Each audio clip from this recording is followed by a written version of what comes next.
Bueno, acá estoy otra vez. Después de un tiempo pensé que iba a ser el video más rápido, pero bueno, pasaron cosas en mi vida. No es un tema para hablar ahora. Sé que había quedado pendiente en el video para poder seguir con el hilo, que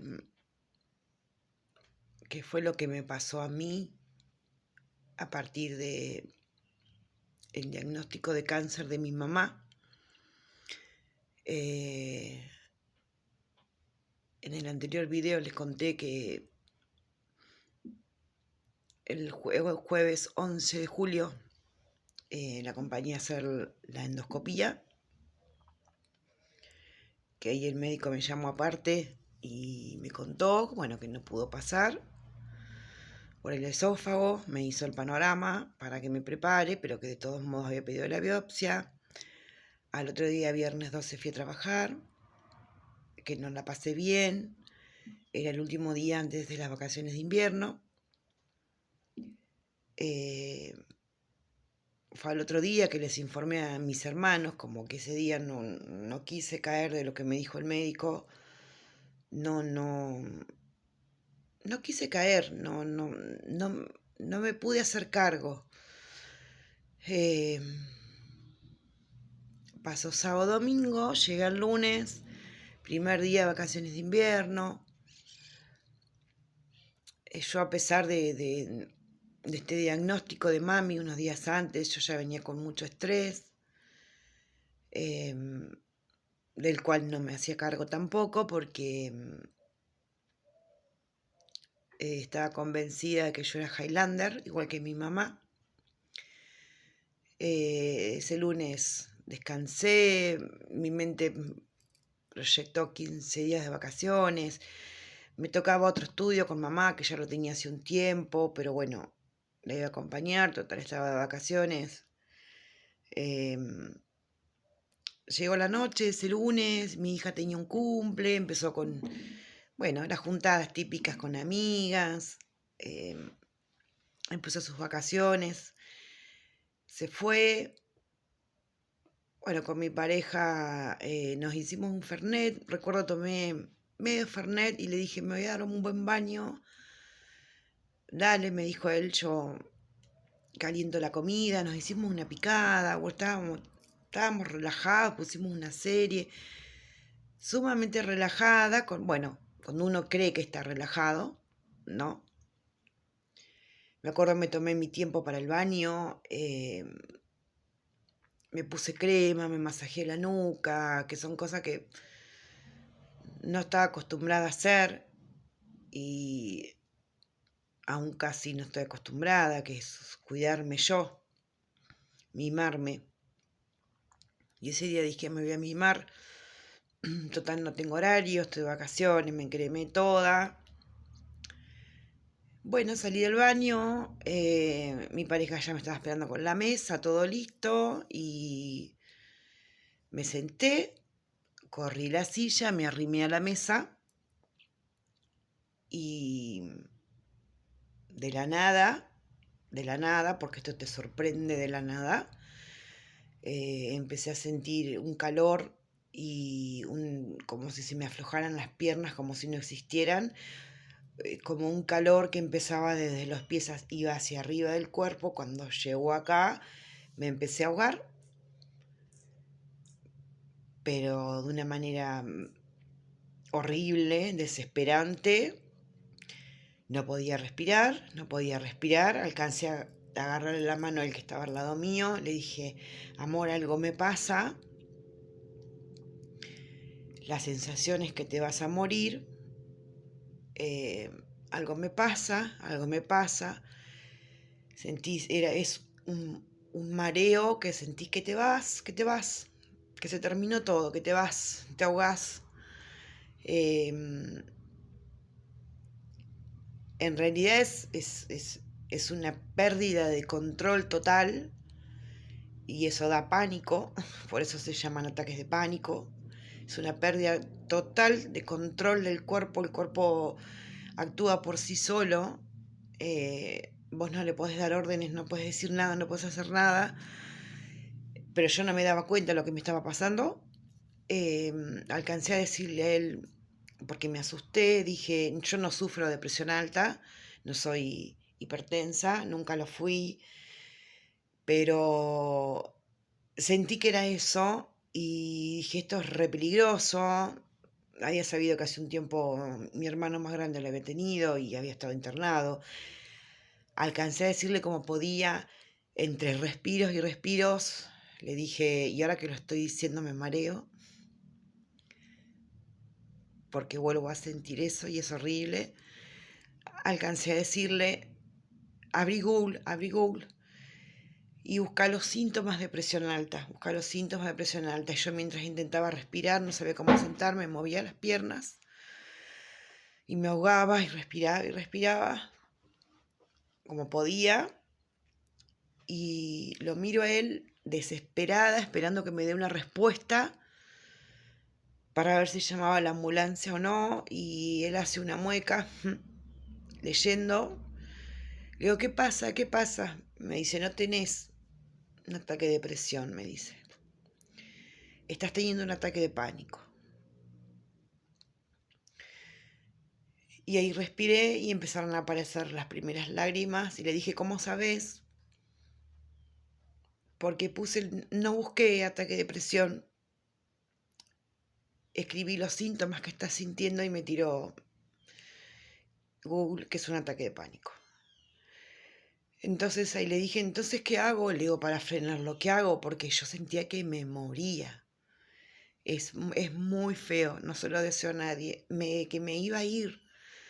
Le digo, entonces, ¿qué hago? Y me salió a decirle, me giré en la silla, lo tomé de las manos y me salió a decirle, ¿qué hago? Entonces lloro.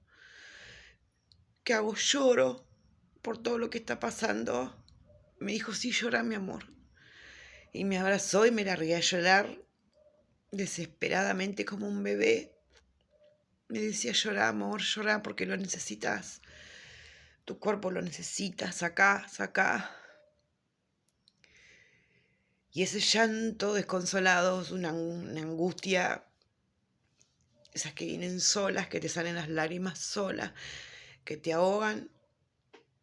Me calmó por un momento. Y le dije, gordo, ¿ahora qué hago? Y ahí caí, ahí tomé conciencia, no de cómo iba a ser, porque no tenía ni idea de cómo iba a ser, pero tomé conciencia de que mi vida iba a cambiar completamente, que me esperaba un camino que yo veía como un abismo, que no sabía cómo recorrerlo. Y lloré mucho. Y cuando estaba llorando, me agarró otro, más fuerte. Y ahí sí nos asustamos. Le dije, busca el número del SAME ya, porque me ahogo y me muero, me ahogo y me muero. Y llamamos al SAME, que por suerte, bueno, es el sistema de emergencias que hay en Lobos. Nos quedaba cerca de casa. Bueno, enseguida vinieron y se dieron cuenta de lo que me estaba pasando, pero ese segundo ataque fue tan fuerte que sí me subió la presión a 20. Entonces, bueno, me llevaron a la guardia del hospital, que es a donde ellos te llevan, a pesar de que yo tengo mutual. Vamos a llevarte para que te la bajen, porque no está bueno, pues, bueno, te puede agarrar cualquier cosa.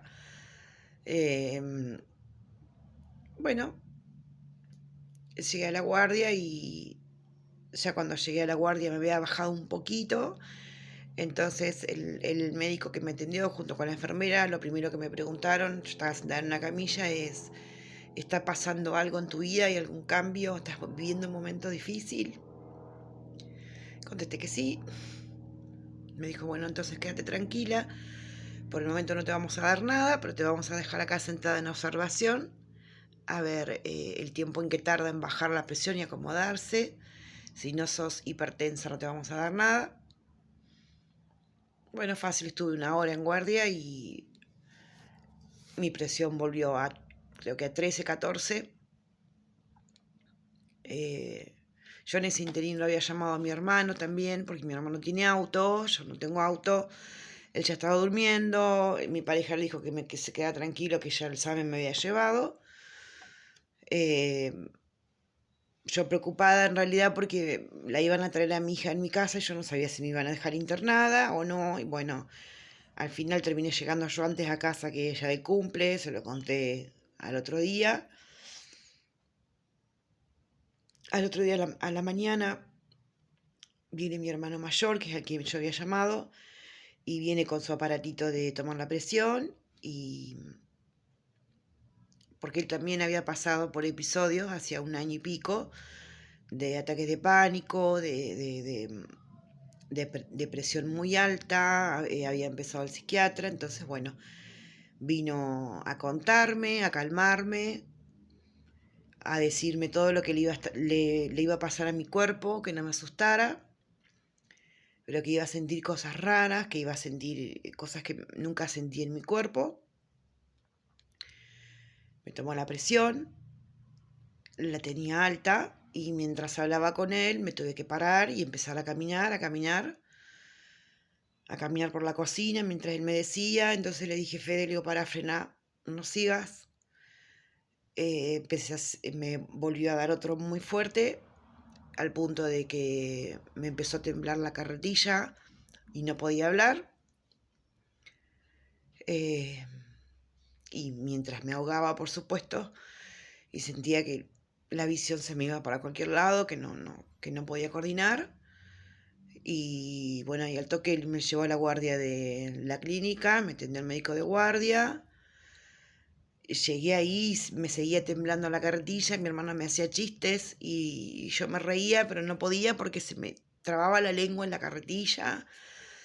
Bueno, ahí enseguida el médico de guardia me recetó clonazepam, una cantidad como para voltear un caballo. Y ahí empezó mi camino de cómo mi mente y mi cuerpo iban a procesar todo lo que nos tocaba vivir. Y ahí le avisé a mi médica clínica, mi médica de confianza, esa misma semana fui. Me dijo que la dosis de clona estaba bien por el estado en el que estaba. Automáticamente me dijo anda al psiquiatra. Me saqué un turno, conseguí turno para la semana siguiente. Yo seguía de vacaciones de invierno. Mientras a mamá no le dije nada.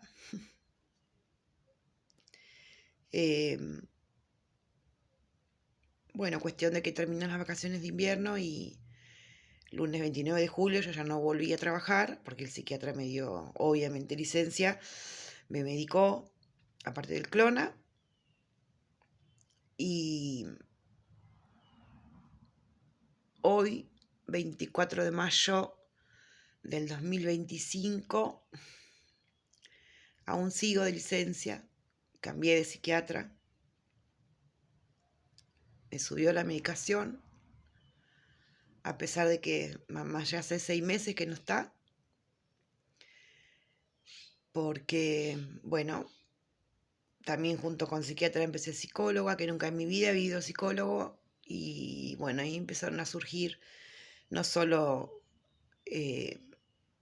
hice terapia durante todo el tratamiento de mamá, que lo recontra necesité como un pilar, porque todo lo que iba sucediendo día a día y lo que provocaba emocionalmente, lo que provocaba en el cuerpo, eh, me hacía bien y yo tenía que estar fuerte para afrontarlo. Tenía que estar fuerte para darle fuerza a mamá, a pesar de que esto es tan difícil, porque desde el inicio uno ya sabe y el paciente sabe cuál es el final, que hay un final. No sabes si son días, meses, de que eran meses ya lo sabíamos, pero no sabíamos cuánto. Entonces es irte a dormir, por más que pases todo el día con ella, es irte a dormir teniendo miedo que te suene el teléfono, de no estar ahí para cuando se va. Entonces, bueno, durante todo ese proceso que fueron pasando cosas, y también embrollos familiares, porque esos cuidados paliativos en casa con mamá generaron caos entre los hermanos, la ansiedad de mi mamá, la demanda de mi mamá. Mi mamá siempre fue una persona muy independiente, por lo tanto la enfermedad la puso muy demandante porque al no poder hacer las cosas por ella misma y al estar muy consciente y muy conectada, demandaba mucho, pedía mucho. Entonces, bueno, necesité esa terapia como un bastón. Recuerdo mi primer sesión, mi psicóloga, que es un amor de persona, es muy humana, muy, muy humana. Después de todo lo que le conté que me estaba pasando, antes de terminar la sesión, me dijo, te voy a tirar un tip o te voy a dar una idea, dice, para que empieces a trabajarla y a poder modificar un poco toda esta angustia que te da, la angustia, la rabia, el enojo que te provoca este monstruo dentro del cuerpo de tu mamá. Yo veo las cosas diferentes, me dijo. Yo creo que por todo lo que me contaste en este ratito, a mí me parece que lo que le está pasando a tu mamá, a vos te acaba de salvar la vida. Muy fuerte. Bueno, de esa frase inicial de la primera sesión fue a la que me aferré todo el tiempo. Dicen que somos la generación de hijos de cuyos padres nunca hicieron terapia y cargan con las cargas de sus padres y sus abuelos. Por lo tanto, nos criaron con esas cargas. Me dijo, fue un ataque de pánico.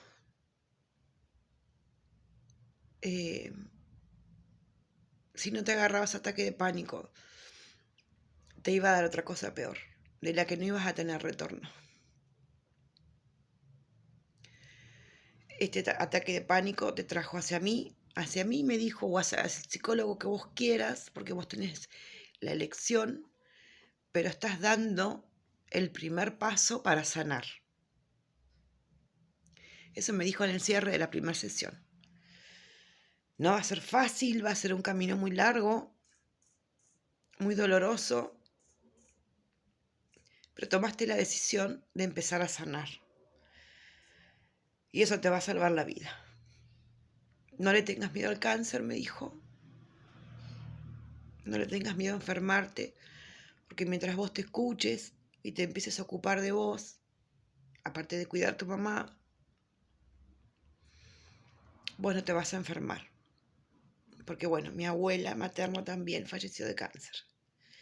Y mi abuelo paterno también.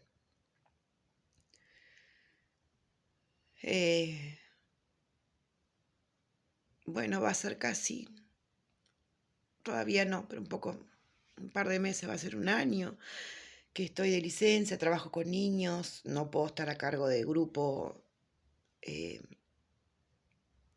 medicada de la manera que estoy. Si puedo estar hablando como estoy hablando ahora es porque estoy medicada, la psiquiatra aún no me quiere bajar la medicación, porque me faltan cosas por vivir aún. Yo ahora estoy viviendo en casa de mami, porque le prometí que se la iba a cuidar, porque se tomó la decisión entre todos los hermanos de venderla. Mamá hace unos años ya nos había donado la casa en vida con usufructo de ella, así que tenemos este regalo, no tuvimos que hacer sucesión, Así fue mami toda su vida. Podría estar hablando horas de ella y dando ejemplos de quién fue, de quién es aún, porque no para, no está en el plano terrenal, pero no descansa. Ya me lo había advertido mi psicóloga antes de que mamá se fuera. Me dijo, yo sé que no lo vas a entender ahora, que te va a ser difícil de creer, pero yo con la experiencia que tengo, me dicen pacientes que pierden a un familiar y después continúan la terapia conmigo. He escuchado cosas hermosas de cómo se siguen conectando con esa persona amada que se fue, y por supuesto tenía razón. Eh, Mami aún no nos deja. La siento en un montón de cosas. Siento su fuerza, siento su empuje. Bueno, la casa está pronto a venderse en 15 días y me cuesta mucho irme, por eso la psiquiatra no me quiso bajar la medicación, porque bueno, ahora viene un proceso difícil también, que es despedirse de la casa materna, de la casa donde crecimos, donde está nuestra historia, donde en cada rincón tengo una imagen, una 1000 imágenes grabadas de mi mamá.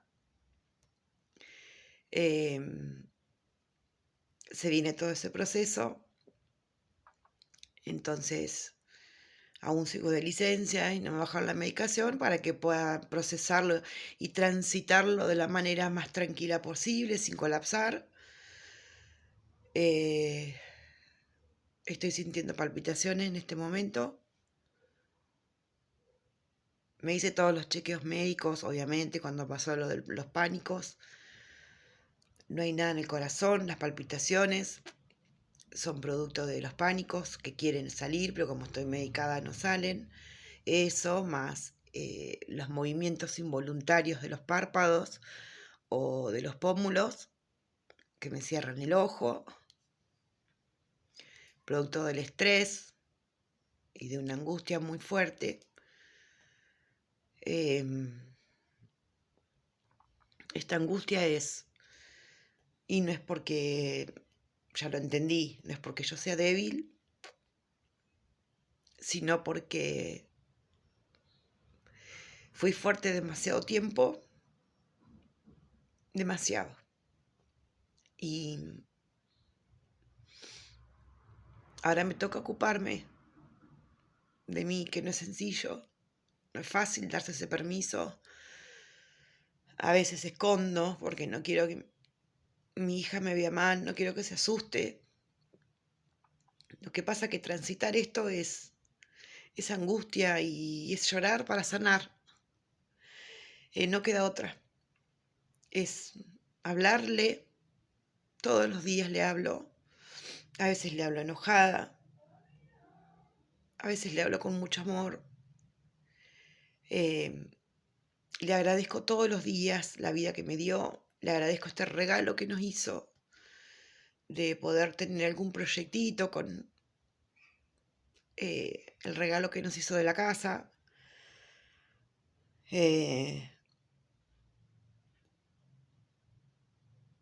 Es todo parte del proceso y trato, bueno, con ayuda de la psicóloga y de la psiquiatra, de ir poniendo cosas en práctica para que este proceso no sea tan duro.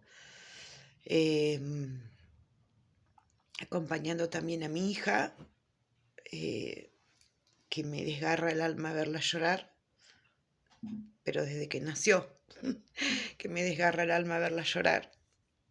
Y en este caso la tengo que dejar llorar. Las pocas veces que lo hace, la verdad que tendría que hacerlo más, pero bueno, con sus cortos 16 años está haciendo lo que puede, a pesar de que mi mamá no era solo su abuela, era su segunda mamá. Había un vínculo muy fuerte entre ellas. Hay.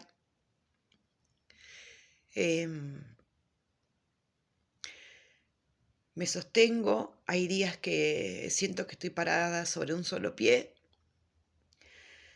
hay días que puedo estar con los dos.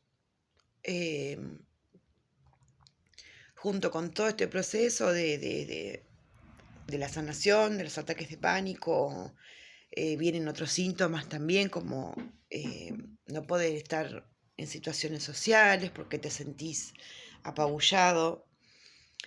Yo, como digo, se me apaga el wifi, no puedo escuchar a varias personas hablando al mismo tiempo. Vuelvo a tener palpitaciones.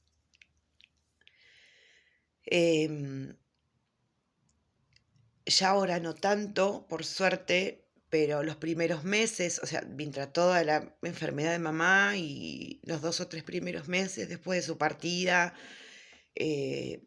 me costaba mucho salir a la calle. Me molestaban los ruidos, me aturden los ruidos. Y estar en duelo es estar en pausa. Tu vida entra en pausa y mirar para afuera es ver y comprobar que el mundo sigue girando, que la gente vive, se ríe, que anda en la calle, que compra cosas, mientras tu mundo está detenido. Y es necesario que se detenga, porque de esa manera nos podemos escuchar, podemos afrontar el dolor para que llegue ese momento en que la herida no está tan a flor de piel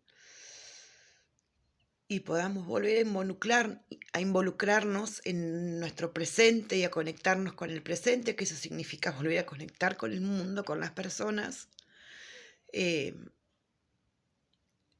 esa carga de la angustia, sin la ansiedad.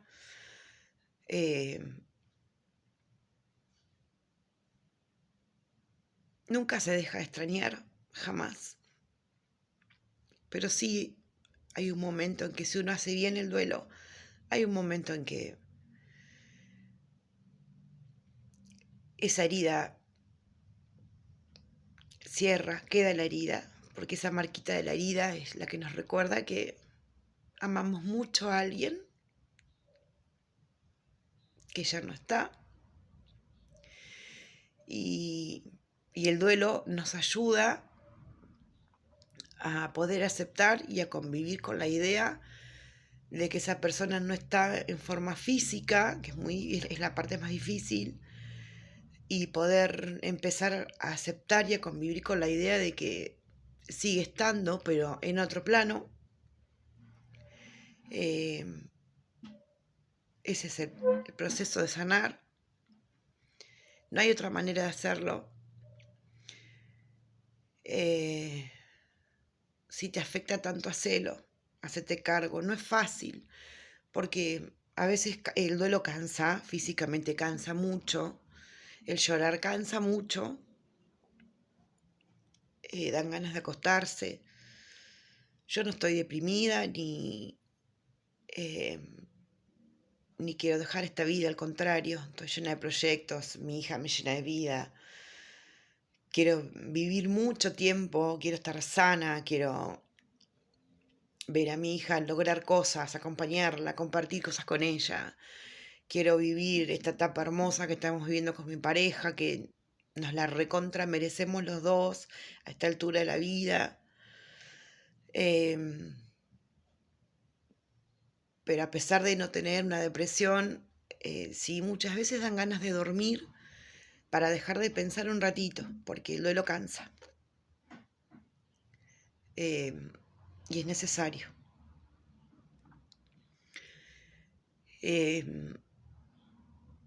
Hablarle mucho a esa persona sirve. Lo hice durante toda su enfermedad. Aún hoy siento que fue ayer que le hablé por última vez al oído y sentía que era la última vez que le hablaba.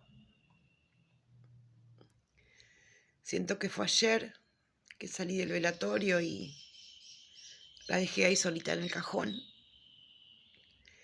Y sentís que ahí ahí se queda la mitad de tu vida, literal.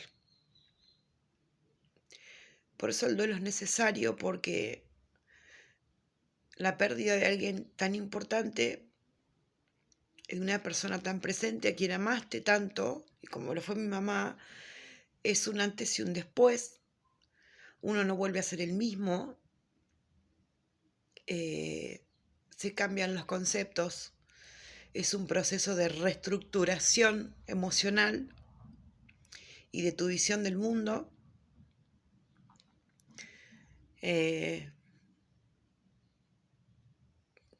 Por primera vez estás parada en el mundo sin tu mamá. Bueno, en mi caso sin mi mamá y sin mi papá, porque fallecieron los dos en un mes.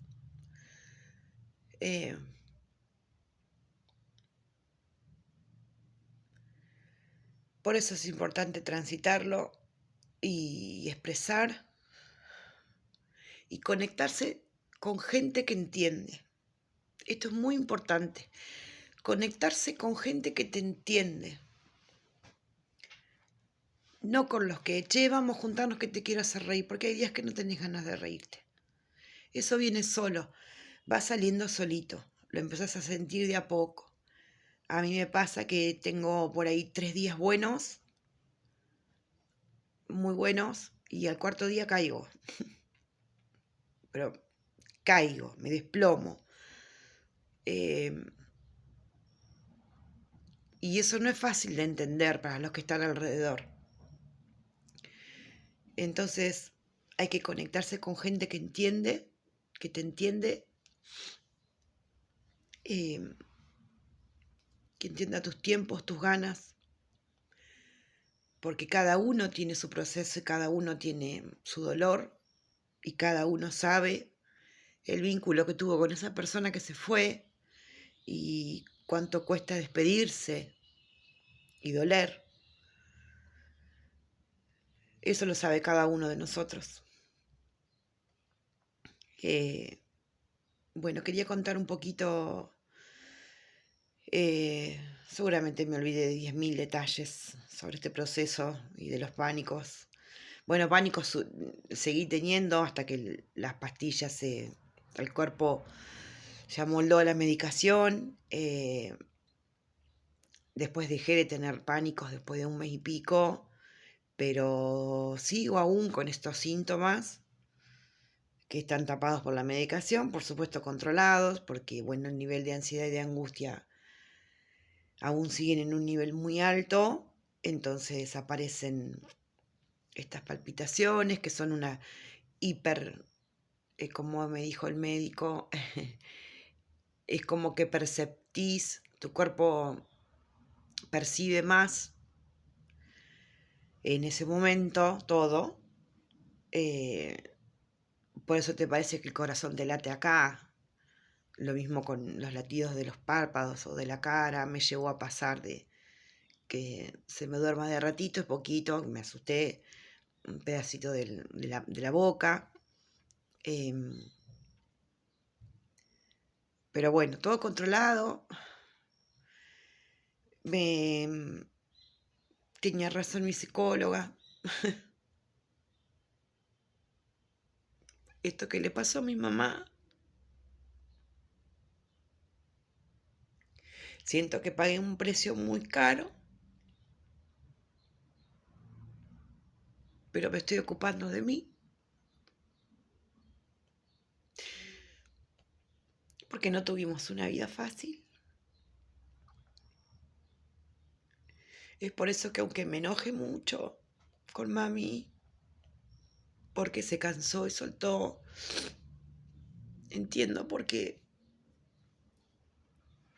a ella le tocó esta enfermedad. No fue fácil la vida para ella. No fue fácil con nosotros. Fue una mamá muy, muy, muy guerrera, muy fuerte, pero quebrada emocionalmente.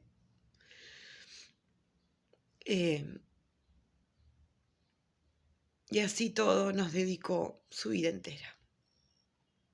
Y soltó.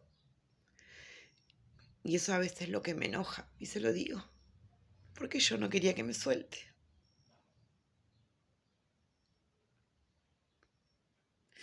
A veces siento que en esa decisión fue egoísta. Eh, no hay que tomar lo que nuestros padres sueltan y no pudieron resolver. Tenemos que aprender a soltar nosotros también, porque sus cargas no son nuestras cargas. Ellos eligieron como quisieron o como pudieron la vida y fueron tomando decisiones y construyendo su vida. Y nosotros como hijos y como personas que somos, tenemos el mismo derecho a construir nuestra vida como tenemos ganas de hacerlo, como con lo que tenemos, con lo que se nos permite ir tomando decisiones. Entonces trato de hacer el duelo por mí, como hija, yo, Vicky, lo que me pasa a mi mamá, a mí como mamá, a mí como hija, a mí como persona. Hago un duelo de un amor muy grande, hago un duelo por aprender a convivir con ella de otra manera.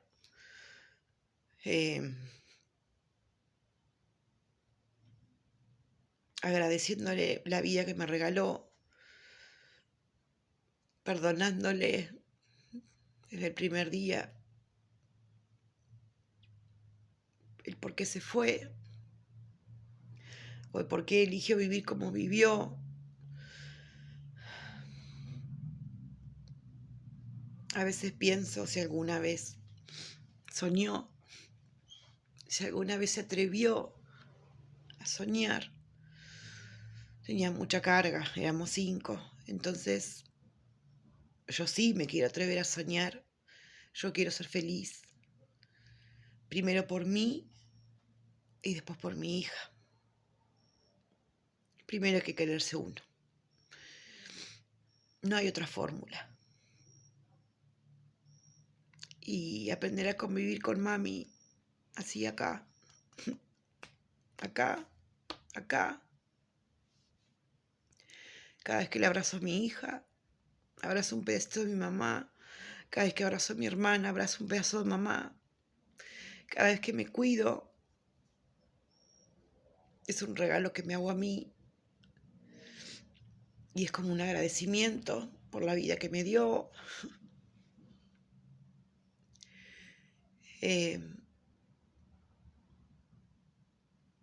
Si hay alguien que está pasando por esto, abran su corazón, abran su mente. Porque esas personas no se van. Si hubo amor, ese amor no se va. Se los aseguro. Atrévanse a sentirlo. Atrévanse a ver las señales. Porque hay, las dan, están.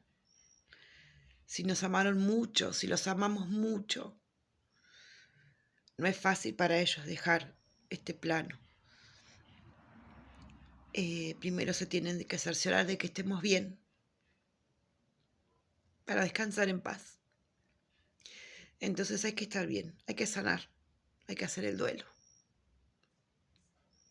hay que cuidarse. Espero en el próximo video poder contarles que estoy mejor y espero que a alguien le sirva esto que me pasó a mí, a alguien le sirva saber todo lo que se siente, por todo lo que se pasa.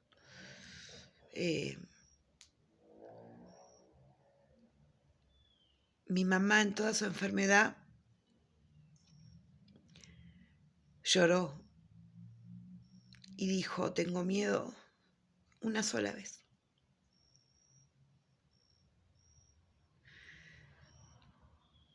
Poco tiempo antes de irse. Y Le dije, me tocó a mí. Esa charla estaba yo con ella en casa. Le digo, mami, si vos no hablás, nosotros no podemos entender a qué le tenés miedo. Y no te puedo ayudar. Y me dijo, tengo miedo a cómo va a ser. Mientras lloraba, tengo miedo porque no sé cómo va a ser, de qué manera me voy a ir.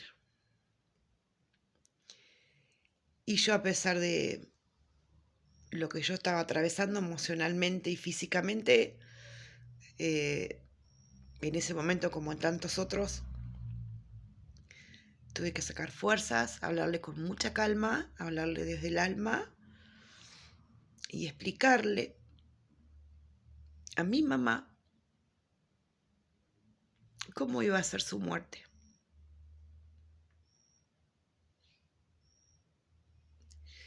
A veces odio que me haya tocado hacer eso, que me haya tocado pasar por eso o tener que decirle eso.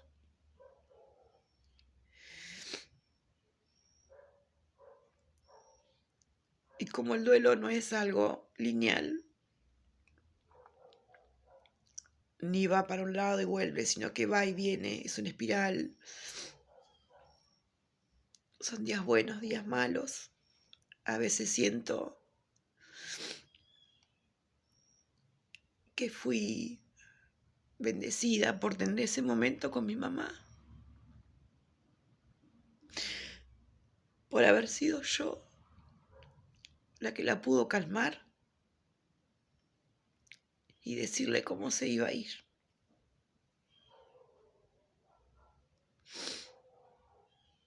Al igual que,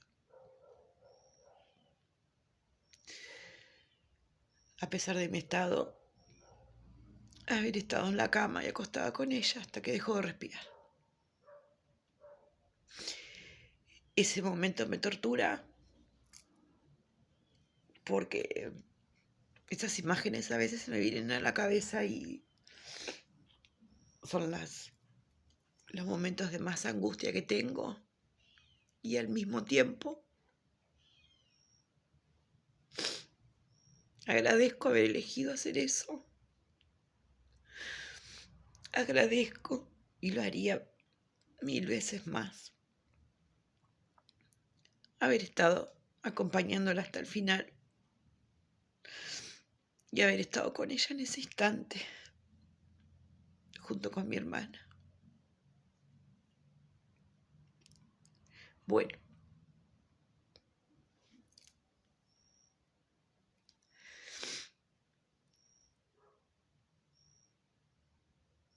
se puede.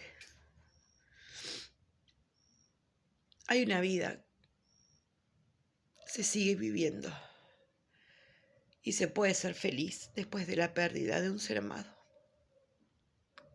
Se puede, hay un camino que recorrer y transitar. Y hay que ser muy fuerte para hacerlo, aunque eso implique llorar todos los días. Se puede.